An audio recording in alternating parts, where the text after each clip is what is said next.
Assalamualaikum warahmatullahi wabarakatuh. Bismillah walhamdulillah wassalatu wassalamu ala rasulillah wa ala alihi wa ashabihi wa mawala mabadu.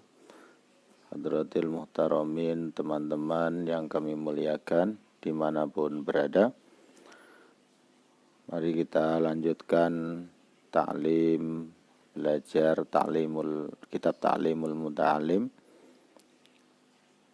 Sebelumnya mari sama-sama kita buka dengan bacaan suratul Fatihah. Semoga kita semuanya, keluarga kita, saudara-saudara kita, tetangga kita, guru-guru kita diberikan sehat walafiat, panjang umur, dijauhkan dari pandemi, dimudahkan rezekinya, dan diberkahkan hidupnya. Ala hadiniyah wa likulli niyatin salihah ila hadratin nabil mustafa Muhammadin sallallahu alaihi wasallam wa ala alihi wa sahbihi wa dzurriyyati ajmain wa ila arwahil farasidin wa immatil arba'atil mustahidin wa ila arwahil malaikatil muqarrabin summa ila arwahi jamil awliya ila masyariqil ardi wa gharibiha khususan sultan al-syaikhul qadir al-jilani summa ila hadrati hujjatul islam wal muslimin al-imam Abu Hamid bin Muhammad al-Ghazali summa ila hadrati ruhi Abu Hasan Asyadili wa ila hadrati ruhi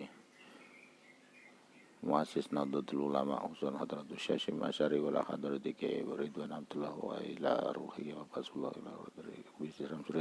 wa ila hadrati ruhi Kiai Khalil Bisri wa ila hadrati ruhi wa ila hadrati Maimun Jubair wa ila hadrati ruhi Kiai Sa'al Mahfud wa ila hadrati ruhi Kiai Ali Masum wa ila hadrati ruhi Kiai Ilyas Ruhiyat wa sairina ulama'in nahdah summa ila ruhi mu'allif hadhil kitab Ta'limul Muta'alim wa ila arwah Zarnuji wa ila arwah ya baina wa baikum Sayyidillah walamul Fatihah.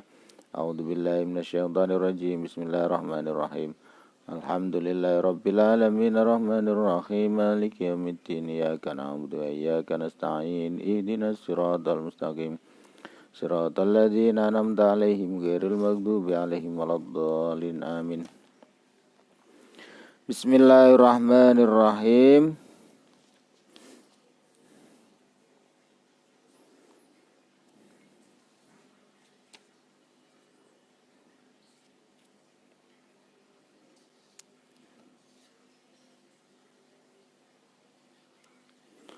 Bismillahirrahmanirrahim. Wayam bagi halaman 29 atas. Wayam bagi dan sayukjo sebaiknya ayu aliko untuk menempelkan, untuk mengikat atau untuk mengulangi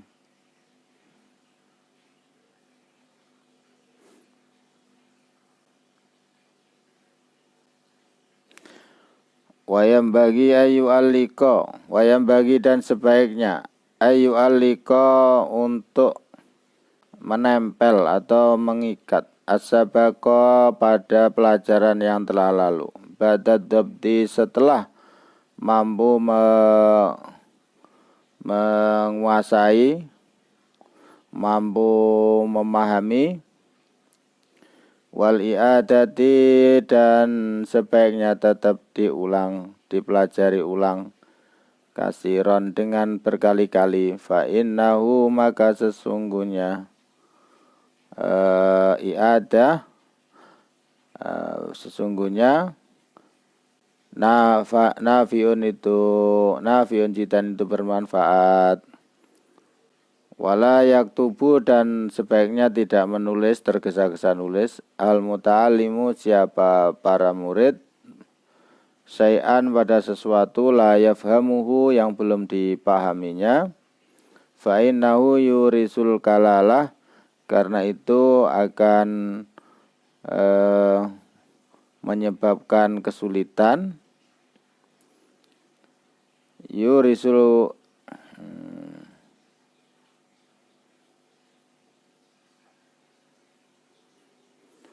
yurisul kala latit tab'i, karena itu akan menyebabkan kerancuan, wayudhibul fatoni, dan menghilangkan kecerdasan, wayudayyi'u auqatahu, dan dia dan sia-sia waktunya. Jadi teman-teman, kalau belajar itu kemarin juga sudah disampaikan di paragraf sebelumnya bahwa mempelajari sehuruf, dua huruf itu jauh lebih penting daripada mengetahui banyak tapi nggak paham semuanya. Memahami berapapun yang dipahami dengan baik-baik itu akan lebih baik dibandingkan hanya tahu sekilas saja, karena kalau hanya orang tahu sekilas itu belum bisa menerangkan. Tapi kalau orang sudah memahami itu insya Allah bisa menerangkan. Tahu banyak persoalan tapi tidak ada yang detail satupun, itu ya manfaatnya akan kurang. Tapi mengetahui beberapa persoalan walaupun tidak banyak tapi secara mendetail, mendalam, itu akan bermanfaat walaupun hanya sedikit. Wayam bagi dan sebaiknya ayyastaida, untuk sungguh-sungguh, fil fahmi, di dalam memahami, minal ustadi, dari guru, au bitamuli, dan diimbangi dengan mengangan-angan, watafakuri, dan berpikir, wa kasrati tikrari, dan sebanyak-banyaknya mengulang. Fa innahu, maka sesungguhnya, idza qalla, ketika sedikit, as-sabaku, mengulang yang lama, wa kasratu tikrari, wa kasura, dan banyak atikraru, mengulang, wa ta'ammulu, dan berta'ammul, memikirkan, yudrik, itu maka akan menemukan, wa yafamu, dan menjadi paham, bahwa sebagai murid, santri, sebaiknya mengambil pemahaman dari gurunya. Jadi tidak ngarang sendiri, sekalipun juga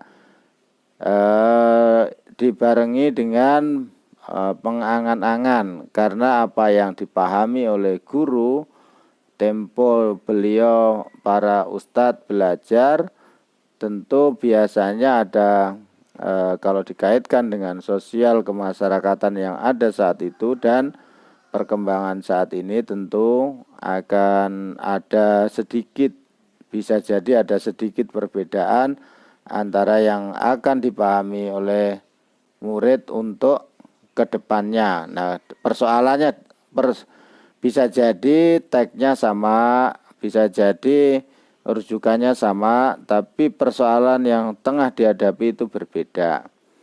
Nah, ini juga kalau teman-teman ini, kalau menurut ta'lim kan memang harus mengulang-ulang terus pelajaran itu sehingga betul-betul sangat memahaminya.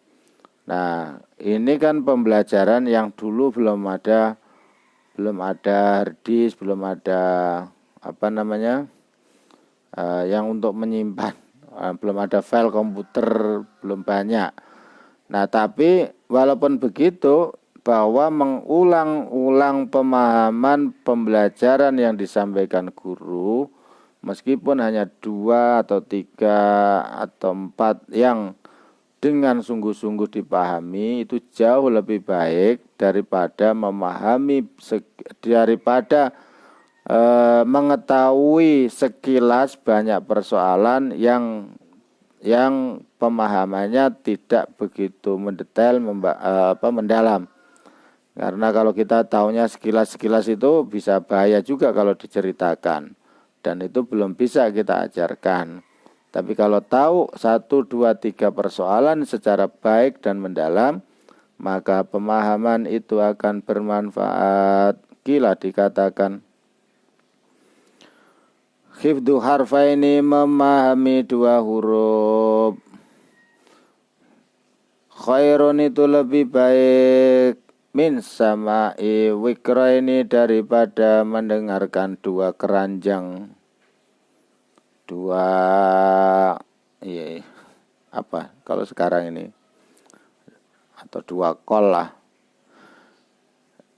Orang menghafalkan dua huruf ibaratnya itu jauh lebih baik dibandingkan dengar setumpuk tapi enggak paham. Wa fahamu harfaini, dan memahami dua huruf, khairun itu lebih utama, lebih baik, min hifdzi wikraini, dari menghafal dua keranjang. Nah, ini kalau makanya lebih utama mana pengajian yang mengikuti gurunya atau mengikuti pengajian yang gebiar, haflah yang dihadiri oleh orang banyak. Maka kalau dari teori ini, ngaji sama gurunya dapat berapapun itu jauh lebih utama dibandingkan belajar di publik yang barangkali ceramahnya juga banyak candanya, yang tujuannya juga hanya untuk peringatan, taklimnya hanya dinomor sekiankan. Dari model acaranya saja lebih pada memperlihatkan sesuatu peringatan. Nah, tapi apakah itu model pembelajaran yang baik? Kalau menurut teks ini, maka mendengarkan langsung dari guru yang biasanya dia pelajari, walaupun hanya 2-3 huruf dapatnya, 2-3 persoalan yang dia kuasai, itu jauh lebih baik dibandingkan mendengarkan sesuatu yang setumpuk tapi enggak jelas arah dan tujuan pembelajaran itu sendiri. Wa idza tahawana fil fahmi walam yajtahid marratan aw marrataini ya'tadu dzalika fala yafhamul kalama yasir. Kalau ada wa idza tahawana, dan ketika meremehkan, fil fahmi, di dalam memahami, walam yajtahid, dan tidak serius, marratan, pada satu persoalan, aw marrataini, atau dua kali diulangi, atau dua persoalan, ya'tadu, yang menjadi kebiasaan, dalika, yang seperti itu, fala yafhamul kalama al yasir, maka tidak akan memahami persoalan yang sangat mudah. Kalau ada orang santri tidak mau meremehkan model memahami berkali-kali, itu secara tidak langsung nanti akan menjadi kebiasaan buruk baginya untuk menyepelekan sesuatu yang sebenarnya mudah dipahami. Jadi kalau ada sesuatu yang sulit dipahami lalu diremehkan begitu saja, nanti juga bisa. Nah, itu tidak baik. Kenapa? Karena kalau yang membiasakan begitu, nanti satu persoalan pun akan susah dipahaminya. Maka sedapatnya berapapun itu diulang-ulang agar betul-betul sampai paham. Kalau sudah paham, maka sebaiknya ditulis. Itu sarannya mu'alif kitab Ta'limul Muta'alim. Apa gunanya? Agar ilmu ini diikat. Jadi tidak lari. Suatu saat kalau memang ada lupa, bisa tinggal membukanya. Fayam bagi, maka sebaiknya ayat taida, untuk serius siapa santri. Wa yad'u Allah ta'ala, dan berdoa kepada Allah Subhanahu wa ta'ala. Wa yatadarra'a ilaihi, wa yatadarra'a, dan DP dengan bersimpuh ilaihi kepada Allah, fa innahu maka sesungguhnya Allah subhanahu wa ta'ala yujibu itu zat yang mengijabai man pada orang ta'ahu yang memintahu kepada Allah, wala yukhayyabu man rojahu, dan Allah itu tidak mengecewakan man pada orang rojahu yang mengharapkan siapa manhu kepada Allah. Jadi kita serius belajar dan tetap juga berdoa kepada Allah subhanahu wa ta'ala. Dan bulan puasa ini menjadi momentum pembelajaran buat kita semuanya, bagaimana berdoa yang baik di waktu kapan. Kita diajari malam untuk menjadikan kendaraan, menjadi wasilah berdoa kepada Allah subhanahu wa ta'ala, menjadi wasilah untuk kita bertakarub kepada Allah subhanahu wa ta'ala. Maka di bulan puasa ini menjadi ukuran para santri, para umat Islam, bagaimana kedekatan yang dibangun kepada Allah subhanahu wa ta'ala seberapa dekat. Kalau di bulan Ramadan saja susah untuk mendekatkan diri kepada Allah, dikhawatirkan bulan yang lain pun nanti menjadi susah. Nah, jadi kalau bulan Ramadan ini kan ibaratnya temannya banyak yang sedang mengerjakan kebaikan. Jadi kita fastabiqul khairat, bisa berlomba-lomba dalam mengerjakan kebaikan, berlomba-lomba bertakarub kepada Allah subhanahu wa ta'ala. Kalau orang berlomba-lomba bertakarub kepada Allah subhanahu wa ta'ala, itu bukan saingan, itu menjadi partner yang baik, karena tidak ada permusuhan, karena satu tujuan. Nah, berbeda dengan orang yang kompetisi duniawi. Nah, sama-sama berkompetisi mestinya menjadi partner yang baik, tapi biasanya menjadi saingan yang negatif. Nah, beda dengan yang tujuannya akhirat dan tujuannya karena Allah subhanahu wa ta'ala. Maka para santri hukumnya wajib untuk berserius ijtahidu ayat Allah ta'ala, untuk berdoa kepada Allah subhanahu wa ta'ala. Kenapa? Karena Allah ta'ala itu zat yang mengijabahi, menentukan apa yang akan kita laksanakan. Orang yang mendekat kepada Allah itu akan lebih mudah mendapatkan ilmunya Allah subhanahu wa ta'ala, karena beliau Allah subhanahu wa ta'ala adalah zat yang mengijabahi seluruh doa yang diminta oleh hamba. Dan Allah subhanahu wa ta'ala itu tidak akan mengecewakan kepada siapapun hambanya yang sudah mau meminta. Maka meminta atau berdoa di dalam ibadah sholat atau di waktu-waktu tertentu itu bagian sesuatu yang diperintahkan oleh agama. Jadi kalau orang meminta kepada Allah secara tidak langsung mengakui dirinya itu sebagai hamba. Ansyadana Syekhul Imam Al-Ajal Qiwamuddin Hamad bin Ibrahim ibni Ismail As-Safari Imla ulil Qadil Khalil bin Ahmad As-Sarkhosi, Sabuah syair atau nasid yang ditulis sampaikan oleh Imam Qiwamuddin Hamad bin Ibrahim ibnu Ismail As-Safari.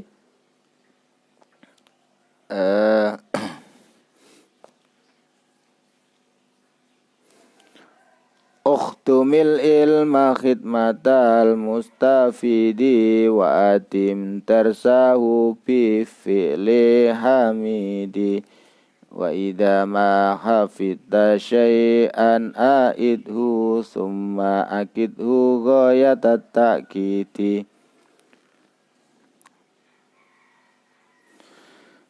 Ukhtumil ilma, gunakan, manfaatkan, ambillah ilmu.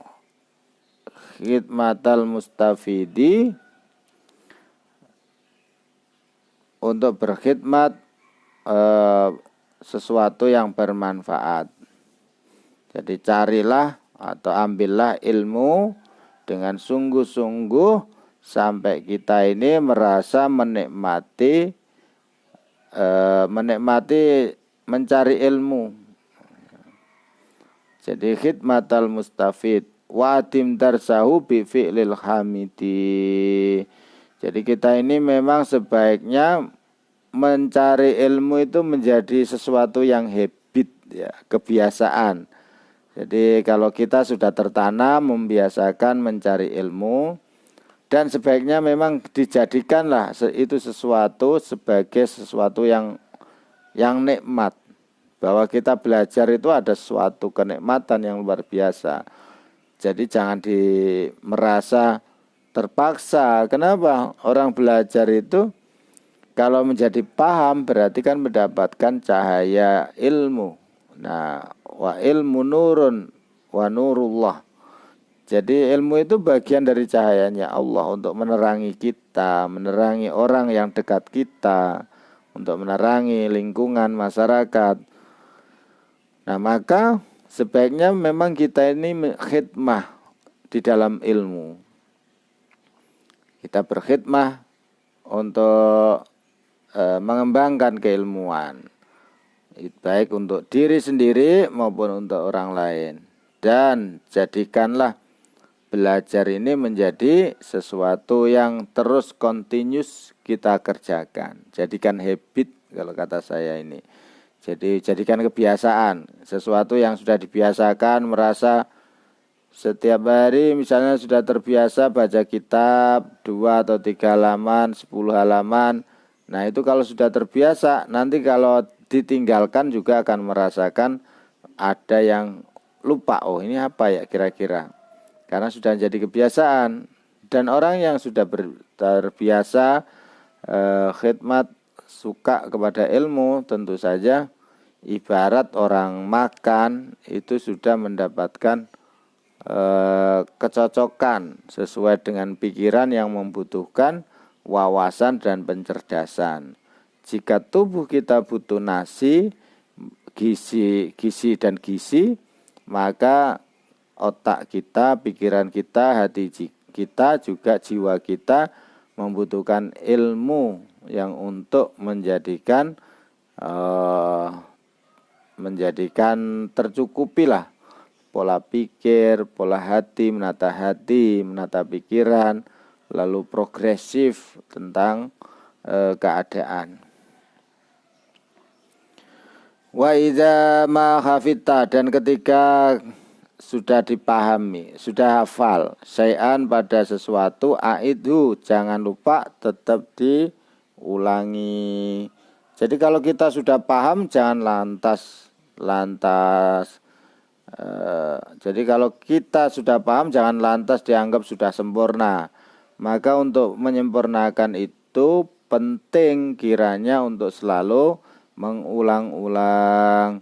Semakitu ghayata ta'kid, maka sampai pastikan Anda, kita semua ini betul-betul memahami. Summa aliku kai ta'uda ilai, dan ketika sudah paham betul maka perlu diikat dengan tulisan, sehingga kalau nanti kita lupa bisa mengulangi lagi. Wa ila darsi, dan untuk mempelajari ulang, alat ta'yiti, untuk memperkuat kembali, ma'atikrari ma tuqaddima minhu waqtina'i li sya'ni hadal masjidi, dengan mengulang-ulang apa yang telah berlalu, yang sudah berlalu, minhu, dari pembelajaran, waqtina ilisa ni hadal masjidi. Maka setelah kita hafal, kita tahu, baru kita pindah menambah pembelajaran yang lain. Fa akrimin nasa bil ulumi litahya la takun min ulin nuha bi ba'idi ing katamta ing katamtal uluma unsita hatta la tara ghaira jahilin wa balidin summa uljimta yaumal qiyamati naro wa talahhasta bil adzabis syadidi. Dzakirin nas.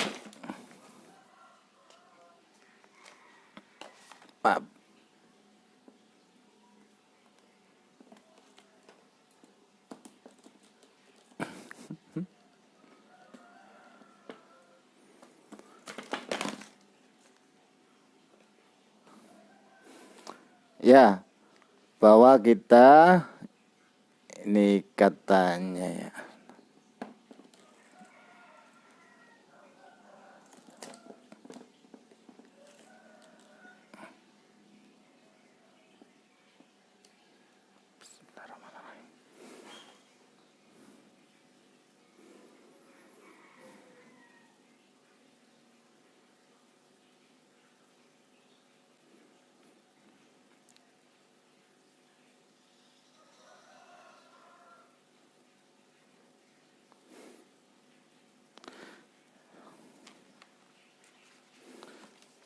Dzakirin nas tadi mana ya?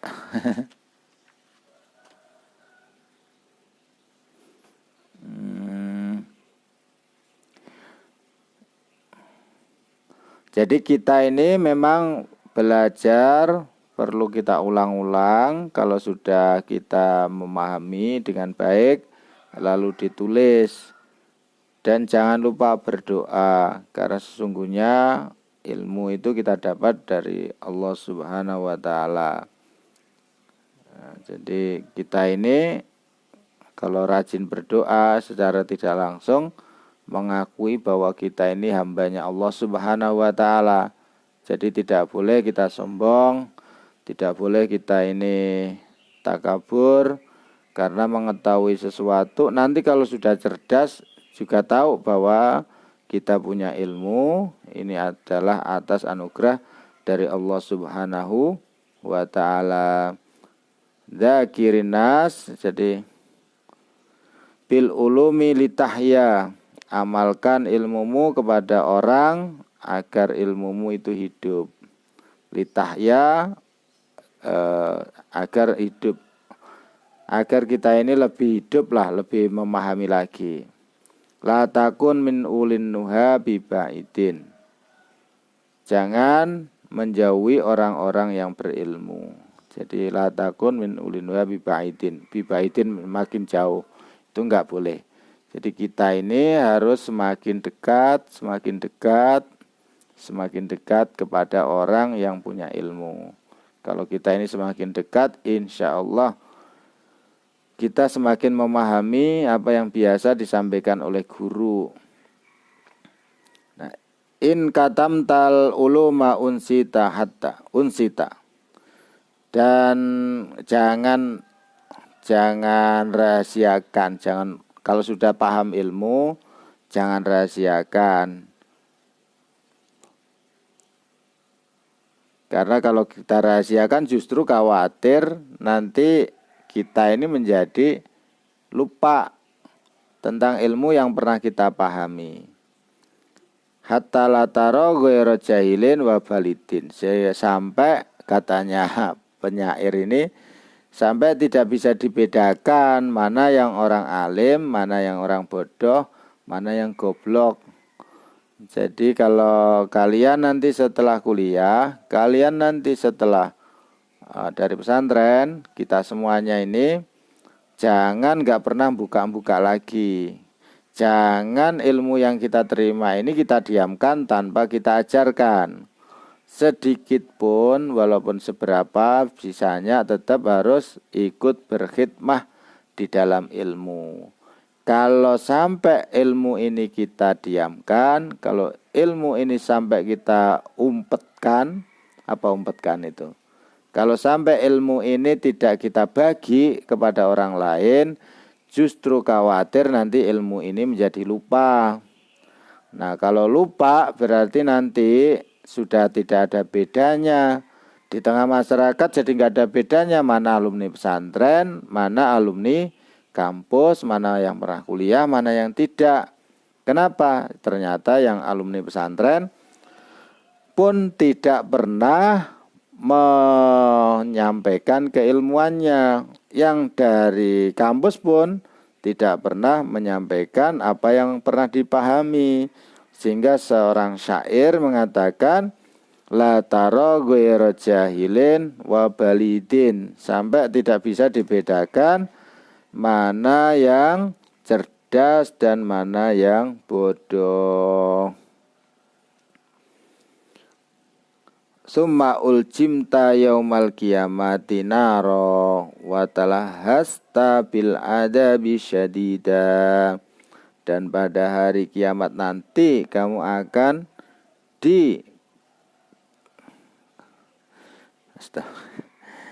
disiksa oleh neraka sehingga tubuh kita hangus, katanya mu'alif.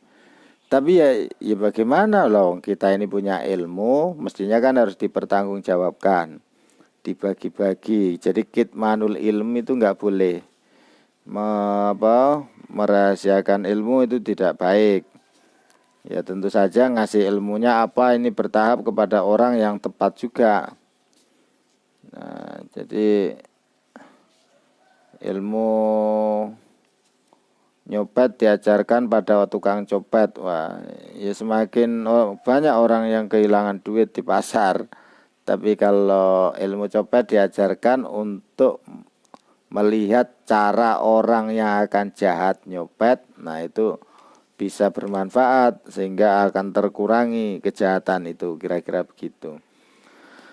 Tapi secara umum ilmu di pesantren dan juga ilmu yang di kampus memang harus dibagi, dipahamkan kembali, diajarkan agar lebih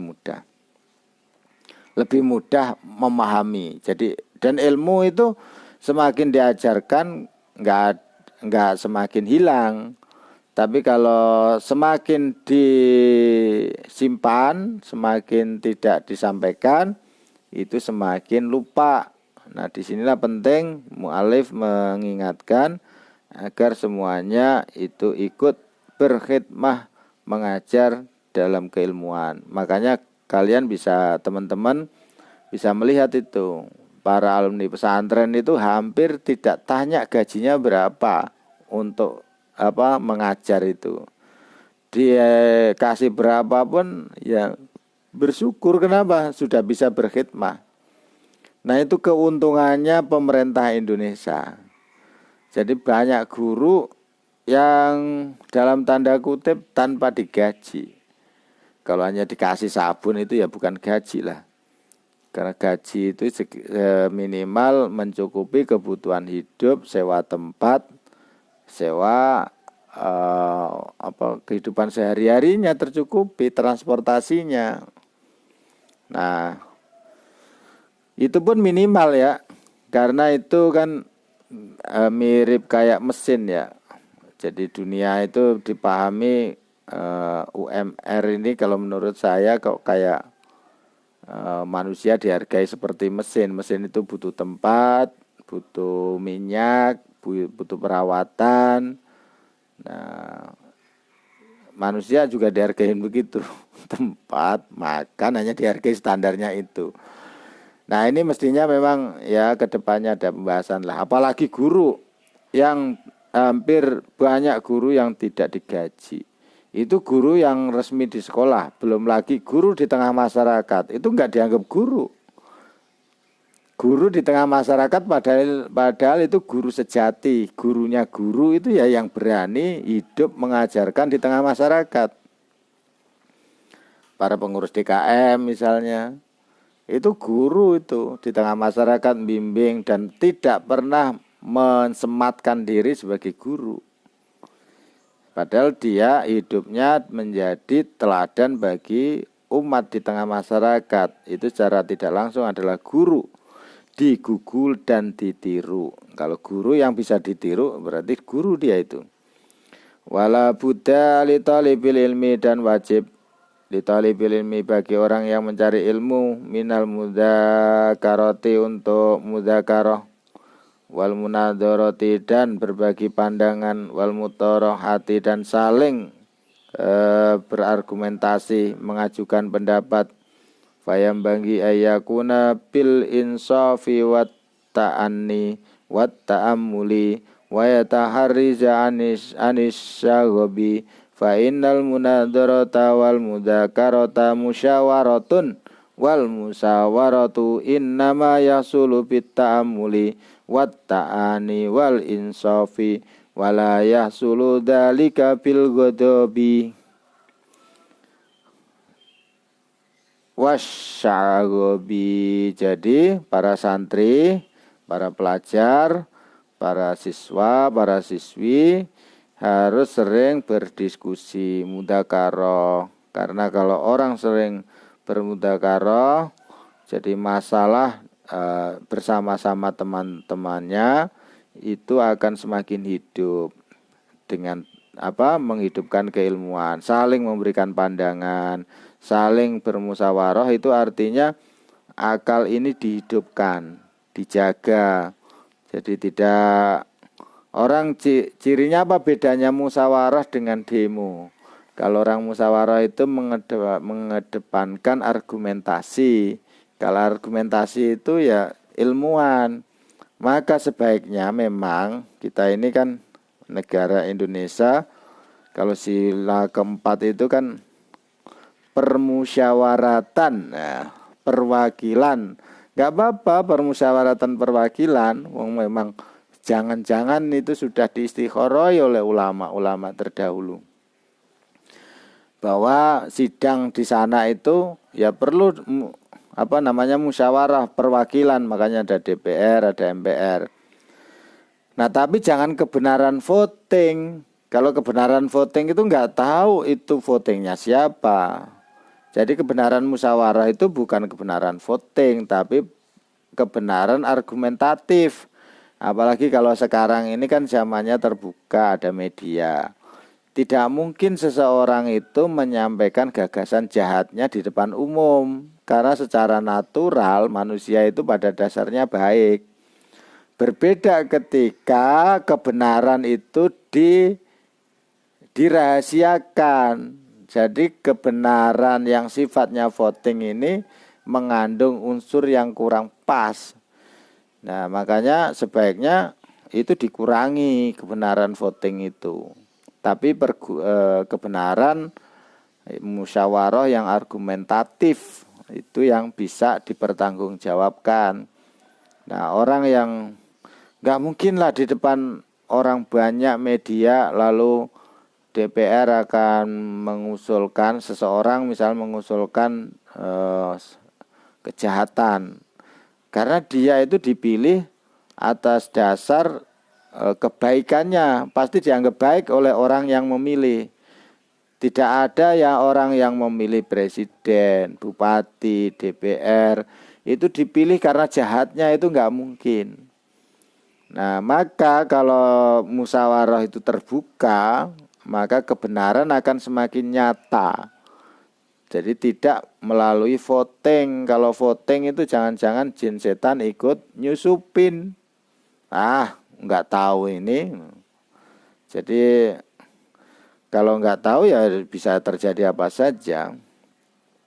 Fa in kanat niyatu minal mubahasati ilzamal khasmi wa qahrahu la yahilu dzalik. Nah, orang musyawarah diskusi dimanapun, di pesantren maupun di tengah masyarakat atau di DPR sekalipun beda partai, itu nggak boleh atas dasar tujuan untuk adu kekuatan. Jadi hanya mengedepankan egoismenya, memperlihatkan eksistensi dirinya. Itu nggak boleh. Tujuannya apa? Ya tujuannya harus menyelesaikan persoalan. Jadi bukan adu otot kayak adu jago.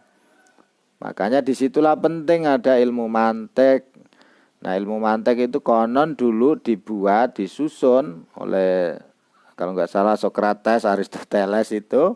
Di antaranya orang Yunani kuno itu kalau ingin tahu kebenaran, dikumpulkan, ngadu, ngomongnya paling kenceng-kencengan, paling banyak-banyakan. Yang paling kenceng, paling banyak dianggap menang. Kayak ayam diadu jago itu, yang paling banyak nendang, banyak nyikat, sampai musuhnya terdiam, dianggap itu yang kalah. Nah, maka dihadirkanlah dengan kebenaran logik. Kebenaran logik itu yang mantiki itu adalah kebenaran yang tidak harus ngomong banyak, tapi fakta menunjukkan biar sedikit itu yang benar. Jadi orang yang benar tidak selalu yang perkataannya yang paling banyak. Orang benar adalah orang yang perkataannya tepat sesuai dengan nalar logika. Nah, di situ penting kalau di DPR, di MPR, di tengah masyarakat mengerjakan seperti itu. Wah, betapa indahnya negara ini. Semua dilakukan dalam rangka mencari ridhonya Allah Subhanahu wa ta'ala. Diskusi cari ridhonya Allah, bukan cari panggung. Sekarang ini usul 1, nanti beritanya 1000. Jadi berkali-kali mengerjakan satu pekerjaan, diliputnya bisa 1000 media. Jadi unsur eksistensinya jauh lebih tinggi daripada unsur menyelesaikan persoalan masyarakat. Nah, kalau sudah niatnya begitu ya wallahu alam, wallahu alam, enggak tahu, wabillahi taufik wal hidayah, wallahul muwaffiq, itu bisa-bisa. Wallahu muwaffiq maksudnya enggak tahu jelasnya gimana ya. Kalau arti wallahu muwaffiq kan Allah akan memberikan taufik. La yahillu dzalika wa innama yahillu dzalika liidharil haq. Jadi orang diskusi itu hanya dibolehkan menunjukkan mana yang benar. Liidharil haq, untuk memperlihatkan mana yang benar sesuai dengan logika, dalil, hasil penelitian. Nah, watamwihu wal khilatu la tajuzu fiha illa idza kana al khasmu muta'anniyan la taliban lil haq. Jadi orang yang mengaburkan persoalan atau jawaban atau memberi tanggapan dengan cara yang tidak semestinya juga tidak halal, tidak boleh, kecuali jika orang yang bertanya itu bermaksud mempersulit, tidak mencari kebenaran. Ada orang yang memang bertanya itu untuk menyudutkan, jadi bukan niat bertanya, ingin menyudutkan, menjatuhkan lawan, apalagi antar partai. Ya sudah, itu kan bukan partai saya, harus saya jatuhkan orang itu agar nanti nggak dapat suara lagi. Nah, itu niat yang sudah niat jahat itu. Bukan niat untuk menyelesaikan, mendapatkan al-haq, kebenaran dari Allah Subhanahu wa ta'ala. Kalau hidup seperti itu tiap hari, lalu di mana berkahnya? Kalau kita hidup seperti itu setiap hari, kerjaannya musyawarah, tapi niatnya kerjaannya menjatuhkan lawan, bukan untuk mencari solusi, tapi untuk mempertontonkan diri menjadi orang yang lebih eksistensinya di tengah masyarakat agar nanti terpilih lagi. Nah, kalau niatnya seperti itu tiap hari, ya wallahu alam, kita nggak tahu. Nah, jadi kira-kira begitu. Wa kana Muhammad bin Yahya idza tawajjahu alal iskal, ketika siapa Muhammad bin Yahya mendapatkan persoalan, walam yahdurhu al jawab, dan belum mendapatkan jawaban, yaqulu lahu ma alzamtahu lazimun wa ana fihi nadirun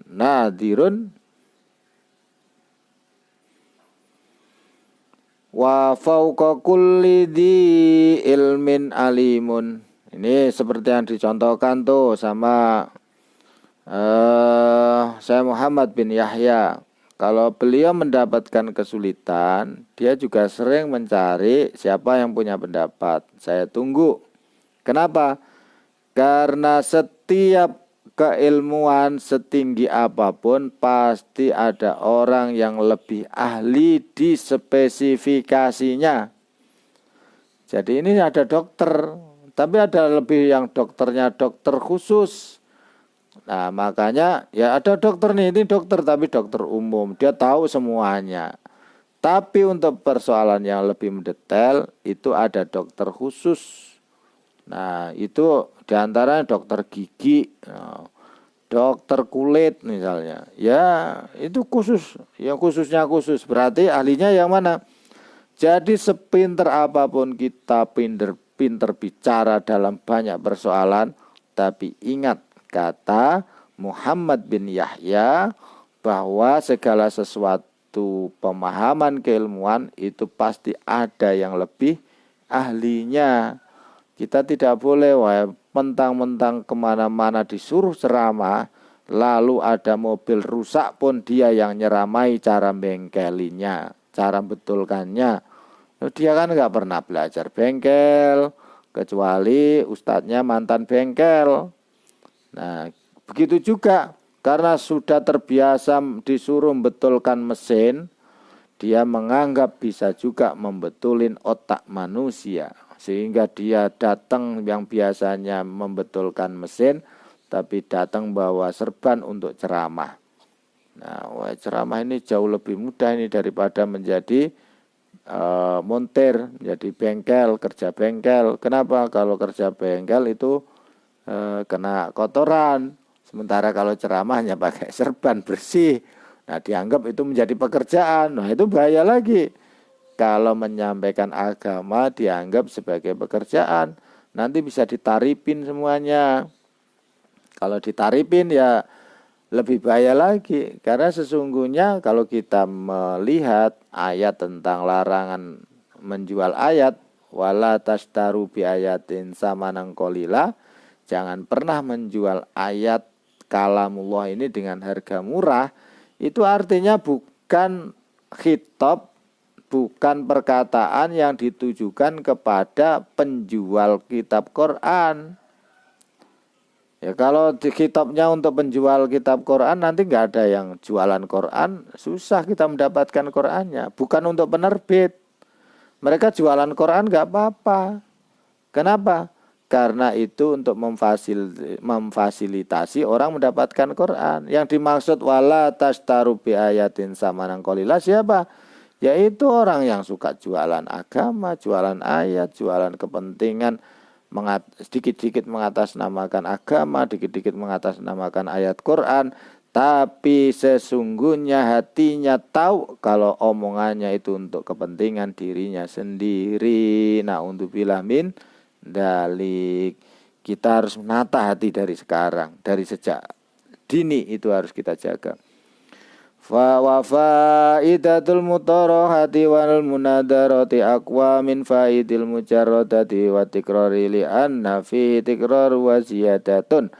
Nah, karena kalau kita sering diskusi, sering rapat, sering ngobrol. Nah, rapat juga gitu. Rapat itu diambil pandangan yang secara logikanya paling diterima oleh akal publik, yang paling diterima oleh musyawirin. Jangan sudah rapat panjang lebar, mentang-mentang ketua langsung diambil sesuai dengan minat kebijakan atas dasar kepentingannya. Itu nggak boleh, nggak baik. Karena tujuan dari musyawarah itu sendiri sesungguhnya adalah mencari pandangan-pandangan yang lebih otentik, yang lebih keren, yang lebih solutif dalam semua persoalan. Berbeda dengan jika menyelesaikan persoalan itu tanpa dimusyawarahkan, diselesaikan begitu saja dengan sendirinya. Tentu saja boleh-boleh saja, tapi hasilnya disuruh menjadi optimal dan keren ya berat. Berbeda dengan hasil yang sudah dimusyawarahkan, karena itu akan menjadi tersistematis. Karena orang yang ikut rapat ya diharapkan untuk menyetujui pandangan yang diputuskan dalam rapat itu. Wakila mutarahatun sa'atin khairun min tikrari syahrin lakinna idza kana ma'a munsifin salimin tab'i. Karena sesungguhnya orang yang bisa menerima pendapat yang lebih baik itu sesungguhnya kalau orang dalam musyawarah ilmu ya ini terutama cara belajar itu jauh lebih efektif, jauh lebih mudah diingat kalau kita mendapatkan keilmuan itu hasil dari diskusi. Berbeda dengan cara mendapatkan dari buka buku sendiri. Nah, kalau dihasilkan dari diskusi, khairun min tikrari syahrin. Coba bayangkan. Itu lebih baik kalau kita diskusi itu mendapatkan pemahaman yang baik. Itu lebih baik daripada kita belajar sendiri selama 1 bulan penuh. Ngulang hanya satu itu. Tapi kalau dilakukan sendiri ya tetap nanti pemahamannya bisa jadi ya ingat tapi nanti lupa. Berbeda kalau dengan diskusi dengan teman, berargumentasi. Ternyata temannya yang lebih baik. Kita akan ingat itu sampai kapanpun. Oh iya, dulu ini pendapatnya si A, ini dulu pendapatnya teman saya itu yang sambil canda, tapi itu keren itu. Nah, jadi diingat itu. Karena di dalam hati pasti akan menerima kebenaran yang lebih baik. Tidak akan mempertahankan pendapatnya yang lemah. Kalaupun di saat itu egonya tinggi, kemudian mempertahankan argumentasinya sendiri, pasti suatu saat dia akan ingat mana pendapat dulu ketika musyawarah ada pendapat yang lebih otentik, yang lebih progresif, yang lebih solutif. Itu ternyata pasti akan diingat. Oh itu pendapatnya teman saya, itu keren dulu itu ya. Dan kita dalam kehidupan nanti akan menghadapi banyak persoalan. Ada persoalan ini itu. Nanti akan ingat, oh iya dulu pernah belajar begini, diskusi sama teman dulu pernah ini. Nah itu menjadi solusi. Semakin sering diskusi, semakin punya simpanan tabungan solusi masa depan. Semakin kita banyak belajar, kita akan semakin banyak misi, punya banyak amunisi untuk menyelesaikan persoalan-persoalan yang kita hadapi. Nah, semoga kita semuanya semakin hari semakin rajin untuk mutolaah, belajar, mudzakarah, dan juga diskusi dengan teman, diskusi dengan rekanan, diskusi dengan para sahabat, diskusi. Makanya kesempatan bagi teman-teman yang mahasiswa dilatih diskusi setiap hari, itu jangan bengong, nggak tanya, nggak apa, diskusikanlah yang serius. Karena itu akan bermanfaat untuk diri dan teman-teman semuanya. Itu akan diingat seumur hidupnya. Kalau menjadi pemakalah juga harus serius untuk membuat makalahnya, sehingga nanti juga akan menjadi investasi buat diri kita dan juga teman-teman. Saat menghadapi persoalan dia akan ingat itu. Sekian, mari kita tutup dengan bacaan suratul Asr. Bismillahirrahmanirrahim. Wal asri innal insana lafi khusrin illal ladzina amanu wa amilus solihati wa tawassaw bil haqqi wa tawassaw bis sabr. Aqulu qawli hadza fastaghfirullahal ladzim li wa lakum wa lisairil muslimina wal muslimat wal mu'minina wal mu'minat al ahya'i minhum wal amwat fastaghfiruhu innahu wal ghafurur rahim. Wallahul muwaffiq ila aqwamit thoriq. Wassalamualaikum warahmatullahi wabarakatuh. Terima kasih semuanya.